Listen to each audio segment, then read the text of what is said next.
अस्सलाम वालेकुम वरहमतुल्लाह। Dear students, आज हमारा एआई क्रिएशन कोर्स का छठा लेक्चर है, जिसके अंदर हमने पहले लेक्चर्स की तरह 3 चीज़ों को ही कवर करना है। तो सबसे पहले जो हमारे पास चीज़ है आज के लेक्चर में, वो है इनपुट और आउटपुट। कि इनपुट क्या होते हैं, आउटपुट क्या होते हैं। पिछले लेक्चर्स के अंदर मैंने आपको बताया था कि हम इसको भी कवर करेंगे। तो आज के लेक्चर के अंदर हम समझेंगे कि इनपुट और आउटपुट क्या होते हैं और उनका क्या किरदार है N10 के अंदर एआई एजेंट बनाने में।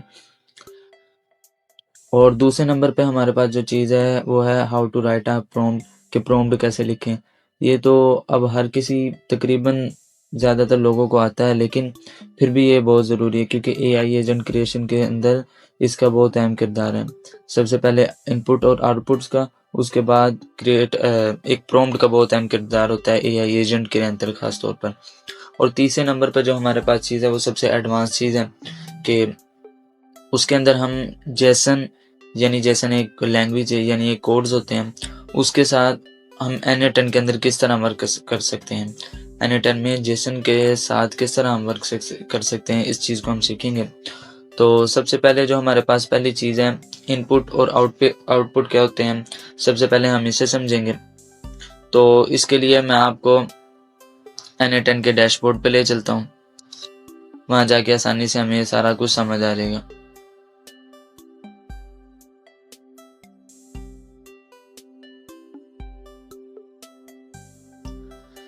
ये हमारे पास N10 का डैशबोर्ड है। यहाँ अब देखिए मैंने एक एआई एजेंट बनाया हुआ, सिंपल सा चैट मैसेज, जो मैंने आपको पहले पिछले लेक्चर्स में भी बना के दिखाया था। सिंपल सा आसान सा एआई एजेंट है। उसके लिए क्रेडेंशियल भी सब एक ही दफ़ा वो सब कुछ करना पड़ता है, मैंने आपको पहले बता दिया था। तो ये देखें, अब सबसे पहले जो हमारे पास है वो आउटपुट, इनपुट और आउटपुट क्या होते हैं। तो इनपुट और आउटपुट बेसिकली वो असल चीज़ है, वो बड़ी अहम चीज़ है। अगर आपका इनपुट ठीक नहीं होगा तो आपका आउटपुट भी सही नहीं निकलेगा। जैसे कि मैं आपको बता देता हूँ कि इनपुट से मुराद ऐसी मालूमात है जो हम, जैसे मिसाल के तौर पर खाना कोई बनाना, उसमें अज्जा की तरह इस्तेम अज्जा होते हैं जिस तरह खाने के अंदर, इसी तरह एआई एजेंट के अंदर इनपुट्स होते हैं कि जब इनपुट्स दुरुस्त होंगे तो उसके बाद जो आउटपुट उसका रिजल्ट होगा वो दुरुस्त होगा। जैसे इनपुट की मिसाल किसी शख्स का नाम देना, अब यानी फार्म वगैरह, अब उसके अंदर किसी शख्स का नाम, ये सारी चीज़ें, यानी कोई सवाल पूछा हुआ है फार्म के अंदर या कोई अदद वगैरह पूछे हुए हैं, वो सारा कुछ अगर सही होगा फिर आगे वो आपका प्रोसेस चलेगा, आपका काम होगा।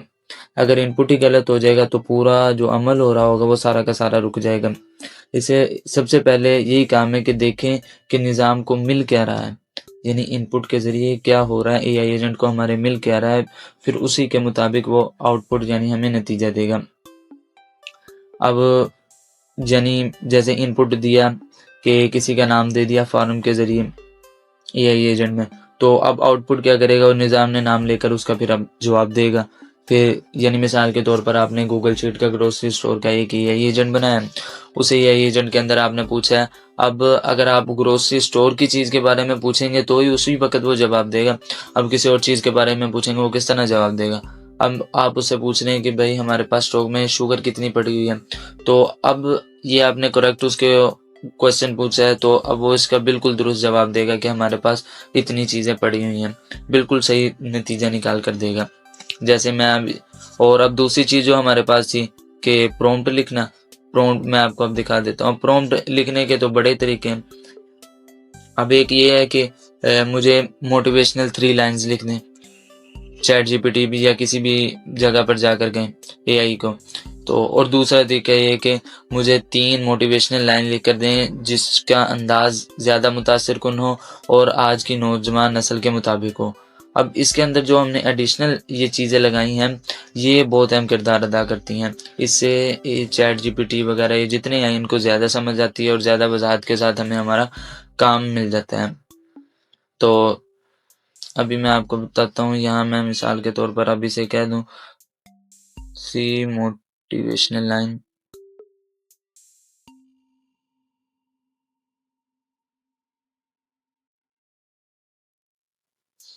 अब या तो इसे प्रॉपर समझ नहीं आएगी हमारी, या तो अगर समझ आएगी तो ये देखें, अब इसने 3 मोटिवेशनल लाइन लिख के दी हैं, सिर्फ हमें ये लिख के दिया believe in yourself and all that you are, इस तरह करके हमें लिख के दी हैं। अब हम इसको कॉपी करके दोबारा इसे एक और मैसेज देते हैं।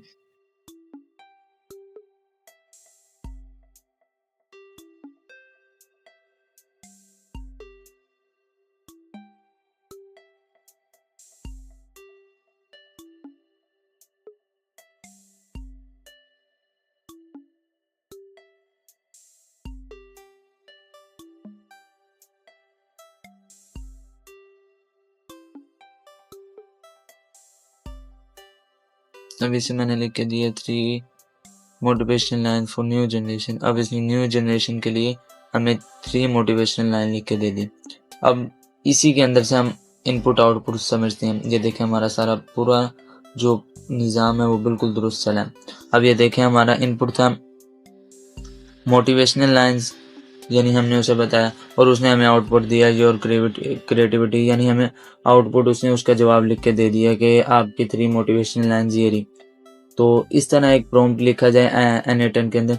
जब आपने किसी क्लाइंट को अपना प्रोजेक्ट सबमिट करना है तो उसे आपने यही कहना है कि अगर आप प्रॉपर क्वेश्चन पूछेंगे इसके बारे में जिसके मुताबिक मैंने आपको ये एजेंट बना के दिया, उस वक्त ये सही काम करेगा, वरना ये सही काम नहीं करेगा। जैसे मैंने आपको मिसाल दी ग्रोसरी स्टोर की, इसी तरह किसी भी चीज़ का आपने N8N के अंदर या कहीं भी आपने AI एजेंट बना के दिया है तो उसी वक्त सही चलेगा जब उसमें इनपुट सही होगा और फिर उसका रिजल्ट सही मिलेगा। तो ये हमारे पास 2 चीज़ें थी जो बिल्कुल बेसिक सी और आसान सी चीज़ें थी। अब तीसरी चीज़ जो है हमारे पास जेसन, कि जेसन क्या होता है और N8N के अंदर इसका क्या इस्तेमाल है। जेसन ये बहुत अहम चीज़ है, मैं आपको बताता हूँ किस तरह। अब जेसन क्या है तो हम गूगल से ही देख लेते हैं जेसन क्या है। मैंने यहाँ सर्च किया जेसन कोड्स। अब जेसन आ गया कि जेसन जावा स्क्रिप्ट ऑब्जेक्ट नेशन। जावा स्क्रिप्ट एक कोडिंग की एक लैंग्वेज है, जिस तरह दूसरी लैंग्वेज होती है यहाँ देखें जैसे पाइथन, जावा एंड C++, इस तरह करके जो लैंग्वेज होती है उनमें से एक जावा स्क्रिप्ट है। कहते हैं कि एक light weight text based format है। अब N8N के अंदर जेसन का बहुत बड़ा इस्तेमाल है। जेसन कोड्स आपके पास आते हैं और जाते हैं। आप जेसन का कोड ChatGPT से कॉपी करें और इस पे N8N पे ला के पेश कर दें, वही वाला आपके पास वर्क फ्लो या जो भी चीज़ आपने जेसन कोड में बनाई होगी वो आपके पास खुल जाएगी। ये देखें अब इसके क्या कहते हैं बेनिफिट्स वगैरह भी लिखे हुए हैं कि जो जेसन कोड होता है वो आसानी से समझ भी आ जाता है, उसका लिखना भी बहुत आसान होता है। और आगे उसकी पहचान लिखी है कि जेसन कोड जो होता है वो इन ब्रैकेट्स वगैरह के अंदर होता है। और ये सारा ये तो खैर एक कोडिंग का है, लेकिन हमारा जो काम है वो हमने जेसन कोड को इस्तेमाल करना है। तो हमने थोड़ा मोटा मोटा समझना था कि जेसन कोड एक जावास्क्रिप्ट का एक light weight text based format है कि आसानी के साथ उसमें टेक्स्ट लिखा जा सकता है और स्टोर भी किया जा सकता है। तो अब ये हमारे पास हो गया जेसन कोड के बारे में। अब दूसरी चीज़, अब हम मिसाल के तौर पर ChatGPT मैंने ओपन किया। अब मैं इसे आकर कहूँ कि भाई जेसन कोड के बारे में ना मुझे 5 जेसन कोड्स लिख दें N8N के लिए, N8N वर्क फ्लो के लिए।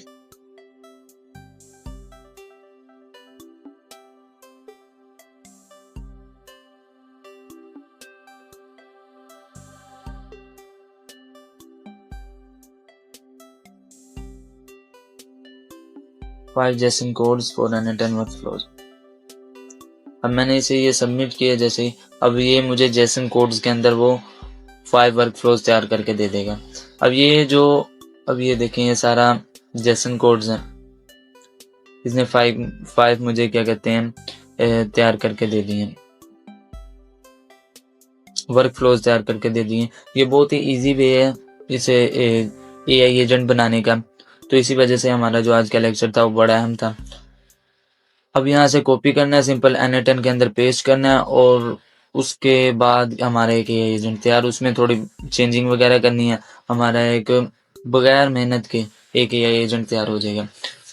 जैसे मिसाल के तौर पर अब इसने एक पहला जेसन कोड के जरिए जो वर्क फ्लो हमारी क्रिएट की है उसमें टेलीग्राम सेंड ऑटो रिप्लाई, यानी टेलीग्राम के जरिए ऑटो रिप्लाई। तो ये हमारे अगले लेक्चर्स के अंदर टेलीग्राम बोट आ रहा है, वो भी हम सीखेंगे। ये जेसन कोड के जरिए इसने बनाया है, तो हम इसे देख लेते हैं एक दफ़ा कि इसने कैसे बनाया है। तो यहाँ से कॉपी कोड किया। अब ये जो हमारे पास चीज़ें हैं, हम इसे ख़त्म कर देते हैं एक दफ़ा, बल्कि इसे सेव कर लेते हैं। अब यहाँ पे एक और अहम चीज़ आप देख लें कि आपने जो भी यहाँ काम करना है आपने उसे सेव लाजमी करना है। अगर आप सेव नहीं करेंगे तो आपका वो सारा काम जो हुआ होगा वो ख़त्म हो जाएगा। अब इसे सेव करेंगे, सेव हो जाएगा। उसके बाद हम अपनी एक न्यू वर्क फ्लो ओपन करते हैं, पर्सनल। अब यहाँ देखें, अब यहाँ हमने फर्स्ट स्टेप नहीं करना। सबसे पहले राइट क्लिक करके उसके बाद हमने जो यहाँ कॉपी किया था कोड, वहाँ Ctrl+V क्लिक करेंगे तो ये देखें हमारे पास वो एक वर्क फ्लो क्रिएट होगी टेलीग्राम की, यानी टेलीग्राम के ज़रिए ऑटो रिप्लाई करने का। अब है तो वैसे ये बहुत आसान के 2 स्टेप ही हैं, लेकिन फिर भी ये बहुत ही आसान तरीका है, सिर्फ कॉपी करना है, पेस्ट करना है।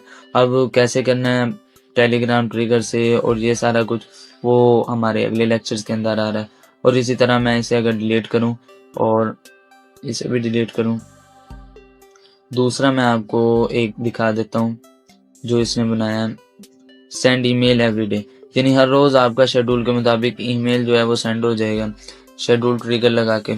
तो अब इसे Ctrl+V करते हैं, ये देखें डेली ट्रिगर, यानी जो शेड्यूल ट्रिगर है, डेली ट्रिगर पे टाइम सेट किया और सेंड ईमेल। अब यहाँ सारी डिटेल वगैरह फिल की, आपका एक एजेंट तैयार हो गया। सिंपल सा था। अब ये सारी चीज़ें थी। अब जो हमारे पास जेसन का किरदार है वो बहुत अहम है एनिमेटन के अंदर। हम इसके ज़रिए सिंपल क्या करना है, ChatGPT पे जाना है या किसी भी AI पे जाके वहाँ से जेसन कोड्स में वर्क फ्लो तैयार करवा ली या नोट्स तैयार करवा लिए। नोट्स भी बन सकते हैं, वो हम अगली क्लासेस में करेंगे। तो हमारा जो आज का काम था वो मैंने आपको बताना था कि जेसन कोड्स के ज़रिए किस तरह हम वर्क फ्लो क्रिएट कर सकते हैं आसानी के साथ। सिंपल जाके ChatGPT पे ये लिखना है कि मुझे इतनी जेसन कोड्स के अंदर वर्क फ्लो बना दो। उसके बाद यहाँ आके सिंपल पेस्ट कर देनी है और आपकी वर्क फ्लो रेडी है। आपको कुछ तलाश करना या कुछ ये वो करने की ज़रूरत नहीं है। तो आज का जो हमारा लेक्चर था उसके अंदर हमने 3 चीज़ों को कवर किया। सबसे पहले इनपुट और आउटपुट को समझा और उसके बाद हमने प्रॉम्प्ट लिखने का तरीका सीखा कि प्रॉम्प्ट किस तरह लिखा जाए। ये असल में इस वजह से है कि आपने अपने क्लाइंट को बताना है कि आपने जो मेरे से AI एजेंट बनाया वो आपने इस चीज़ के मुतालिक बनाया है, लिहाजा अगर आप इस पर जाके इस चीज़ के बारे में पूछेंगे तो वो जवाब देगा, वगरना वो जवाब नहीं देगा।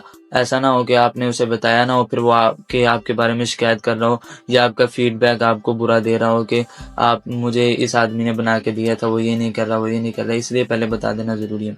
और तीसरे नंबर पे जो हमारी सबसे एडवांस चीज़ थी कि जेसन के ज़रिए हमने काम कैसे करना है, तो मैंने आपको सब कुछ बता दिया। तो ये था हमारा छठा लेक्चर। इंशाल्लाह मिलते हैं 7वें लेक्चर में। तब तक के लिए अल्लाह हाफ़िज़। अस्सलामु अलैकुम वरहमतुल्लाह।